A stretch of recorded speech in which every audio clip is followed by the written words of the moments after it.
The shriek of circling vultures cut through the scorching Montana air as Sarah Blackwater strained against the ropes binding her to the fence post. Blood trickled down her face, mingling with dust and sweat. The afternoon sun beat down mercilessly, turning the ranch into a furnace of desperation. "Your mother ain't here to protect you anymore," Jenkins sneered, his weathered face twisted in a cruel smile. The jagged scar running from his left eye to the corner of his mouth pulled tight as he reloaded his Colt Navy 1851. A snake tattoo coiled up his forearm, its head disappearing beneath his rolled sleeve. "Sign the papers and I'll make it quick." Sarah's parched lips trembled, but her eyes burned with defiance. "Never," she whispered. "This land was my father's. And my mother left it to me." Jenkins cocked the hammer with a menacing click. "Then I'll have to explain to the county how you had a terrible accident." His laughter rang out as he raised the revolver. "Just like your mama's accident last month." Sarah's eyes widened in shock. "What did you say?" "Fever takes so many," Jenkins mocked, "especially when there's arsenic in the medicine." Sarah closed her eyes, the horrifying truth washing over her as she braced for the impact of lead against flesh. The thunder of approaching hoofbeats shattered the moment. Travis Morgan pulled his Appaloosa to a halt on the ridge overlooking Blackwater Ranch. At 38, his face was weathered by sun and hardship, eyes narrowed from years of scanning horizons for danger. Through his brass spyglass, he witnessed the scene unfolding below. Nightmares flashed before his eyes, his wife and daughter screaming as raiders torched their home 5 years earlier. He'd been too late then. The faces of his family morphed into the young woman tied to the fence post. "Not again," Travis muttered, collapsing the spyglass and returning it to his saddlebag. His hand instinctively touched the old burn scar on his neck, a permanent reminder of his failure. He drew his Colt single-action Army Peacemaker from its holster, checking the chambers. 6 bullets. The weight felt reassuring in his hand, unlike the helplessness that still haunted his dreams. "Let's go, Commander," he said, urging his horse forward. The animal responded instantly, powerful muscles bunching as they descended toward the ranch at full gallop. Jenkins heard the approaching rider and spun around, raising his pistol. Travis didn't hesitate. From 20 yards out, still atop his moving horse, he squeezed the trigger. The shot rang out, precise and deadly, striking Jenkins' weapon and sending it spinning from his grip. "Jesus Christ!" Jenkins howled, clutching his stinging hand. Travis dismounted in one fluid motion, his boots hitting the dirt as he kept his revolver trained on Jenkins. "Step away from the girl," he commanded, voice hard as iron. 2 men emerged from the barn, hands hovering near their holstered pistols. "This ain't your affair, stranger," one called out. "I'm making it my affair," Travis replied, not taking his eyes off Jenkins. 3 against 1 ain't great odds for me, but I guarantee the first man who draws will be wearing a new hole in his chest. He flipped back his duster, revealing cartridge belts crisscrossed across his chest. "Anyone feeling lucky today?" The silence stretched like taffy in the summer heat. "We'll be back," Jenkins finally spat, backing toward his horse. "With more men, this ain't over." "It never is," Travis replied evenly. Only when the 3 men had ridden off in a cloud of dust did Travis holster his weapon and approach Sarah. She was barely conscious now, dehydration and exhaustion taking their toll. "Easy now," he said, his voice gentler as he cut the ropes with his hunting knife. "What's your name, miss?" "Sarah," she whispered as she slumped forward into his arms. "Sarah Blackwater." Her eyes fluttered open momentarily. "He killed my mother." That night, Travis jerked awake in the cabin's single chair, his hand already on his peacemaker. Sweat beaded on his forehead as the nightmare faded, his daughter's scream still echoing in his mind. "Emily," he whispered to the empty room. The familiar ache in his chest returned, along with the guilt that never quite left. A floorboard creaked. Travis spun toward the sound, pistol raised. Sarah stood in the bedroom doorway, a blanket wrapped around her shoulders. "You called out in your sleep," she said quietly. Travis holstered his weapon, embarrassed. "Old habits." "You lost someone," Sarah observed, her own grief recognizing his. Travis nodded, moving to check the windows rather than meet her eyes. "Wife and daughter, 5 years back. Raiders hit our homestead while I was in town." His voice was flat, emotionless. "I was too late." Sarah sat at the rough-hewn table. "Jenkins confessed before you arrived. He poisoned my mother. For this land." Her hands trembled. "I found documents in his saddlebag yesterday. That's when he caught me." Travis examined the papers she'd kept hidden under her mattress. Pacific Western letterhead. Promises of substantial payment upon securing the deed to Blackwater Ranch. The signature at the bottom, Edward Hollister, Vice President of Acquisitions, was accompanied by an official company seal. Something caught Travis's eye. "Hollister?" He studied the signature closer. "I know that name. You've dealt with the railroad before?" Travis's expression darkened.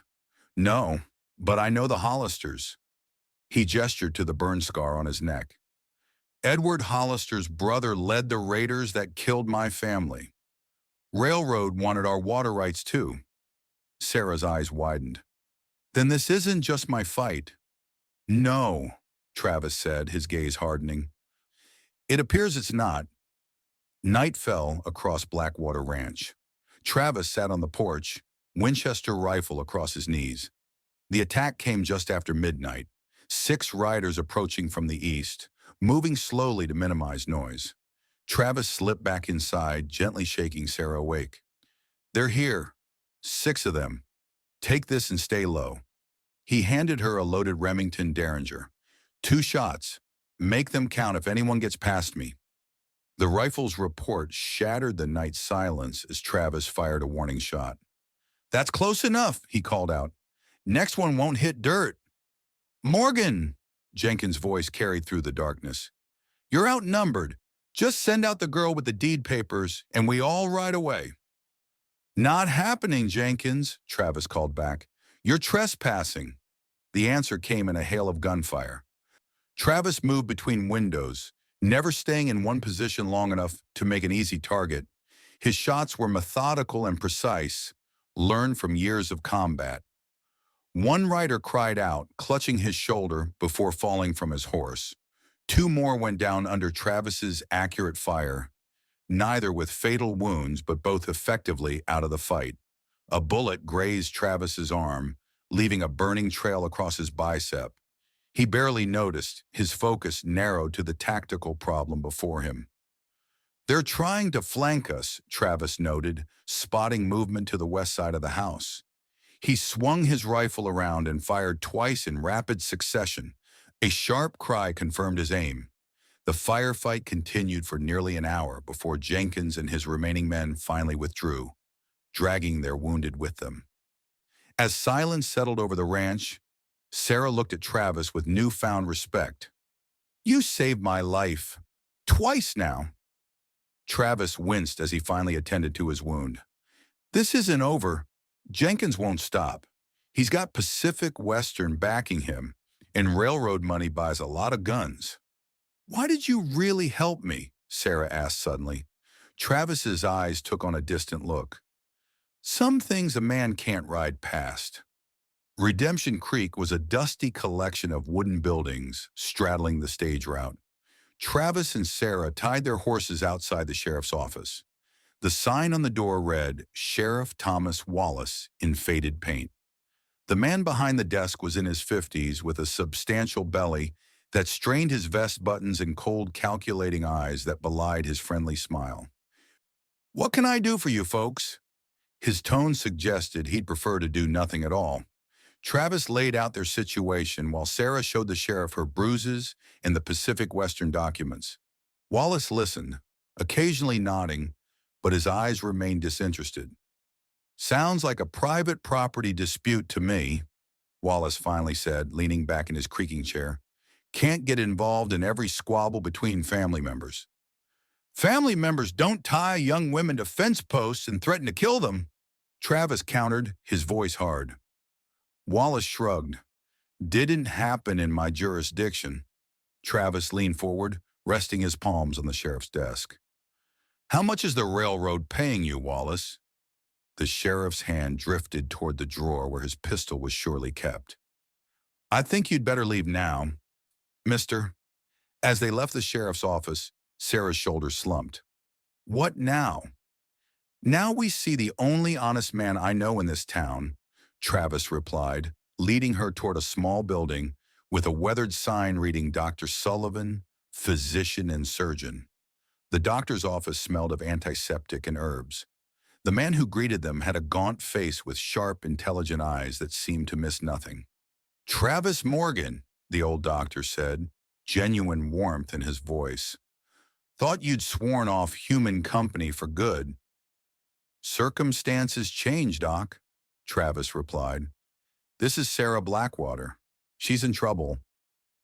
Doc Sullivan examined Sarah's injuries with gentle hands. Jenkins did this, I assume? He asked, surprising them both. You know him? Sarah asked. Sullivan's expression hardened. I know him all too well. He's my son. Travis and Sarah exchanged shocked glances.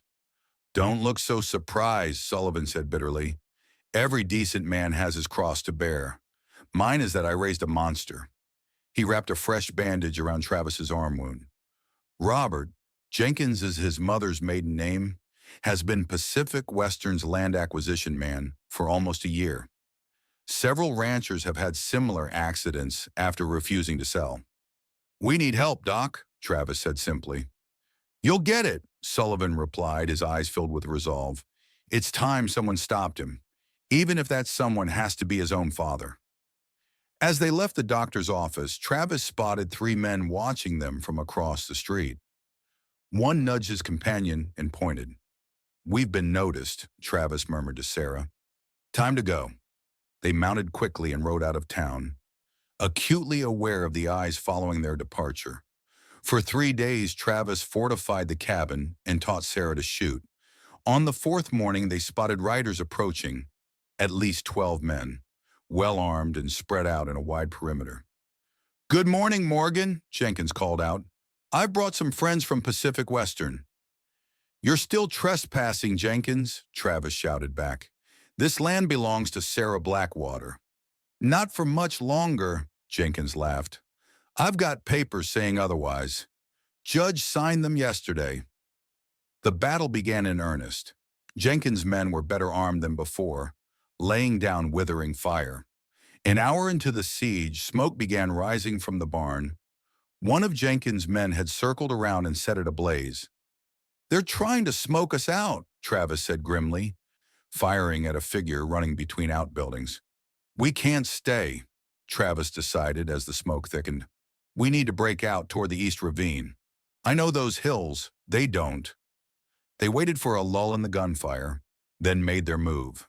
Travis went first, providing covering fire as Sarah sprinted for the tree line. She returned the favor, her shooting less accurate but sufficient to keep the attackers' heads down as Travis followed. They made it to the ravine, but one of Jenkins' men had anticipated their escape route. He rose from behind a boulder, rifle aimed at Sarah's back. Travis threw himself forward, tackling Sarah as the shot rang out. They tumbled down a steep slope, rocks and brush tearing at their clothes as they rolled into a dry creek bed. You hit? Travis gasped, checking Sarah for wounds. No, she panted. You? Travis grimaced, pressing his hand against his side where blood seeped through his shirt. Just a scratch. Keep moving. By nightfall, they had put considerable distance between themselves and their pursuers. They made a cold camp in a cave, not risking a fire. Sarah shivered in the darkness. My home is gone, she whispered. Buildings can be rebuilt, Travis replied, wincing as he examined his wound. Land endures. As Sarah drifted into exhausted sleep, Travis searched the pockets of a jacket he'd taken from one of Jenkins' wounded men. Inside, he found something that made his blood run cold. An official letter bearing the territorial governor's seal, authorizing Pacific Western's acquisition of land along their proposed route, by force if necessary. The letter was addressed to "My dear cousin Edward." It was signed Governor William Hollister. "Three brothers," Travis muttered. "The whole damn territory is run by the Hollisters." They traveled north through the wilderness for 2 days. Travis led them to a hidden valley where a creek cut through meadowlands surrounded by pine forest. Teepees stood in a semicircle near the water. A tall Native American man with gray-streaked hair stepped forward as they approached. Despite his age, perhaps late 50s, he carried himself with unmistakable strength. "Travis Morgan," the man said, his deep voice revealing no emotion. "Many seasons have passed." "Too many, Hawk," Travis replied. "I need your help." Hawk studied him for a long moment. "The last time white men asked for Cheyenne help, they took more land afterward." "This isn't about taking land," Travis said. "It's about stopping others who would take it. From all of us." Inside Hawk's teepee, Travis explained their situation. Sarah watched, fascinated by the interaction between the two men. "Pacific Western plans to cut straight through these mountains," Travis concluded, pointing to a rough map he'd drawn in the dirt floor. "Right across your sacred grounds." Hawk's expression darkened. "The Iron Horse brings only destruction." "Help us stop them," Travis urged. "Not just for Sarah's ranch, but for your people's land too." That night Hawk returned with 6 warriors. "We will help," he announced, "not for the white man's law, but for the land itself." With the Cheyenne support secured, Travis sent Sarah to contact the neighboring ranchers with a new message. They weren't asking for help, they were offering it. 2 days later, 5 ranchers arrived at the Cheyenne camp, initially wary of the Native Americans but united by their common enemy. "Pacific Western burned my barn last month," said Wilson, a grizzled rancher in his 60s, "threatened my family." "They poisoned my cattle," added Henderson, a younger man with hard eyes. "Sheriff did nothing." Travis laid out his plan. "Jenkins and his men think we're still hiding in the hills. They don't know about our new friends." He gestured to the assembled group. "We're going to hit them where it really hurts, their paperwork." Under cover of darkness, Travis approached the Pacific Western office in Redemption Creek from the rear alley. The Cheyenne warriors had melted into the shadows around town, while the ranchers waited at strategic points. Travis slipped a thin metal tool into the back door's lock, working it with practiced patience until he felt the mechanism give. Silently, he eased the door open. He found the document safe behind the administrator's desk. 20 minutes of painstaking work later, the safe door swung open. Inside were dozens of documents: deeds, court orders, bribes paid to officials. Travis quickly gathered everything related to Blackwater Ranch and the neighboring properties. Then something caught his eye. A map marked Sacred Grounds Acquisition. It detailed Pacific Western's plans to drive the Cheyenne from their lands, with the territorial governor's signature approving military action if necessary. Just as Travis closed the safe, a floorboard creaked behind him. He spun, drawing his knife in one fluid motion. "Don't move," ordered a familiar voice as the barrel of a revolver pressed against Travis's temple. Sheriff Wallace stepped closer, his bulk silhouetted against the window. "I figured you might try something stupid." "Just doing your nightly rounds, Sheriff?" Travis asked calmly, mind racing through options. "Pacific Western pays extra for special attention to their property," Wallace replied. "Drop the papers and the knife." Travis complied, the documents fluttering to the floor, the knife making a dull thud. "Jenkins will be mighty pleased," Wallace said. "He's been hunting you for days." "How much is your honor worth, Wallace?" Travis asked quietly. The sheriff's face twisted in anger. "You high and mighty types make me sick. Progress is coming. The railroad means prosperity for this town. It means prosperity for men like you who take bribes, Travis corrected. Wallace's grip on his revolver tightened. Shut your mouth. You're under arrest. His words were cut short by a sharp whistle from outside, the Cheyenne signal. Seconds later, gunshots erupted from the north end of town. Wallace's head turned reflexively toward the sound. In that instant, Travis drove his shoulder into the sheriff's gut, sending them both crashing to the floor. The revolver discharged, the bullet splintering the ceiling as they grappled. Travis fought with the ruthless efficiency of a man who had survived countless life-or-death struggles. Within moments, he had the sheriff pinned, his own knife now at Wallace's throat. "Those documents are evidence of corruption and fraud," Travis hissed. "The governor may be in Pacific Western's pocket, but I doubt the federal marshal will be so accommodating when these papers reach him." Fear replaced anger in Wallace's eyes. "They'll kill me if I let you take those." "Then leave town," Travis suggested, pressing the blade just enough to draw a thin line of blood. "Tonight." 2 minutes later, Travis emerged from the back of the building, documents secured in his saddlebag. The diversion, Hawks warriors setting fire to a Pacific Western supply wagon, had drawn the town's attention. Travis mounted his waiting horse and rode hard for the rendezvous point, unaware of the eyes watching from the hotel window across the street. Dawn broke over the hills as the coalition gathered at the Cheyenne camp. Travis spread the documents before them. "These prove Pacific Western has been using fraud and intimidation systematically," he concluded, "not just against you, but against the Cheyenne and a dozen other landowners." "Will it be enough?" Wilson asked skeptically. "For local authorities?" "No," Travis admitted, "but I've sent runners to Fort Laramie with copies for the federal marshal." "So we wait for the federal marshal?" Sarah asked. "We do more than wait," Travis said firmly. "Jenkins doesn't know we have these documents.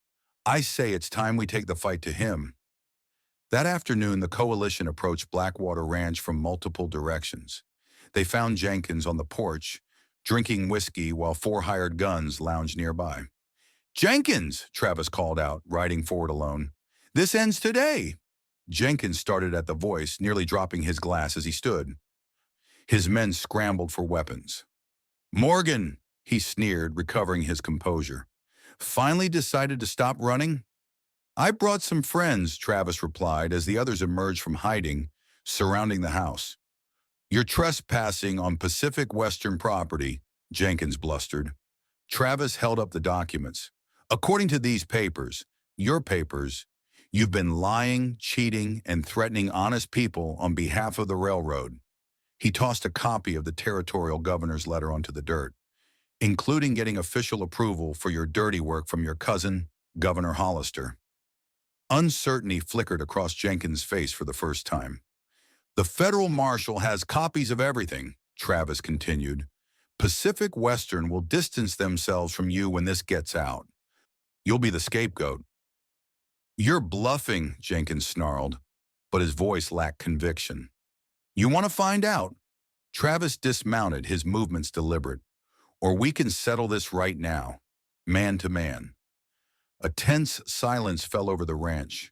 Jenkins' eyes darted between Travis and the surrounding coalition. "What's it going to be, Jenkins?" Travis pressed. "Face justice in court as a fraud and a murderer? Or face me right here?" Jenkins' hand moved to his holster. "I don't need the railroad to deal with you." What followed happened so quickly that later, witnesses would disagree on the exact sequence. Jenkins drew first. Everyone agreed on that. His Colt cleared leather as he lunged forward. Travis's draw was a blur of motion, his peacemaker rising and firing in one smooth action. The report echoed across the ranch as Jenkins staggered, his shot going wide. Blood blossomed on Jenkins' shoulder. He dropped to one knee, his revolver falling from suddenly nerveless fingers. Travis approached slowly, his Colt still trained on Jenkins. "I could kill you," he said quietly.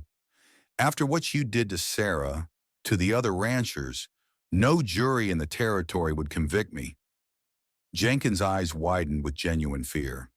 But that's not justice, Travis continued. Justice is you standing trial for your crimes. With their leader defeated and outnumbered, Jenkins's remaining men surrendered without resistance. No one noticed a lone rider watching from the distant ridge, a well-dressed man whose grim expression promised that this victory would not go unchallenged.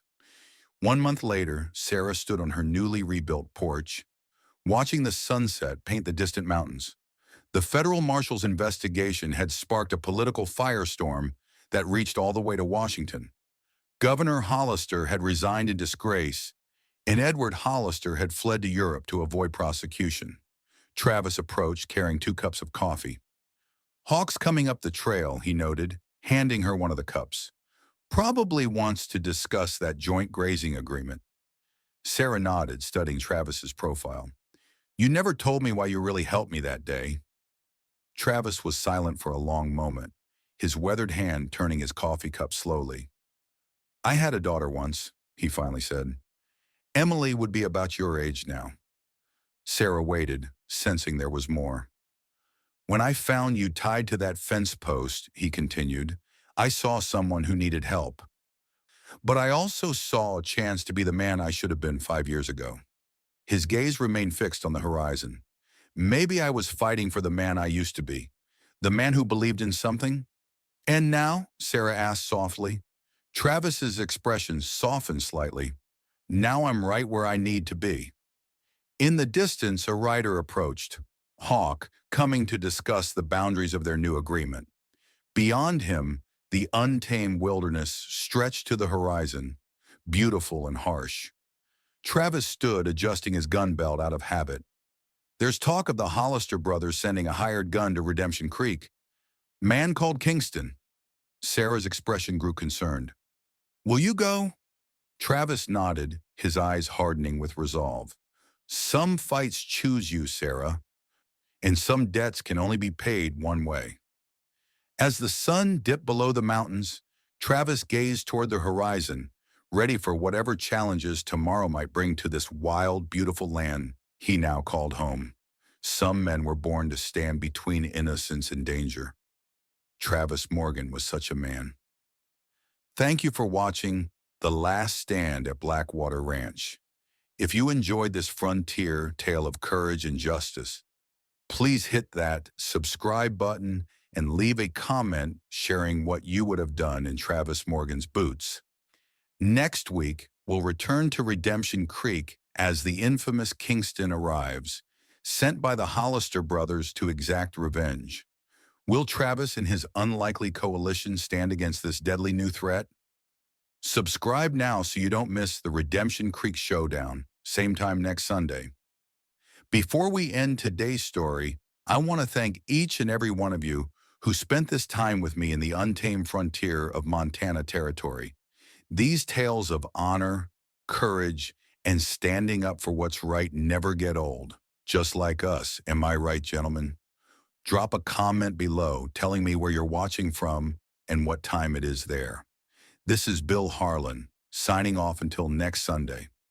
Remember what Travis taught us today. Some things a man just can't ride past.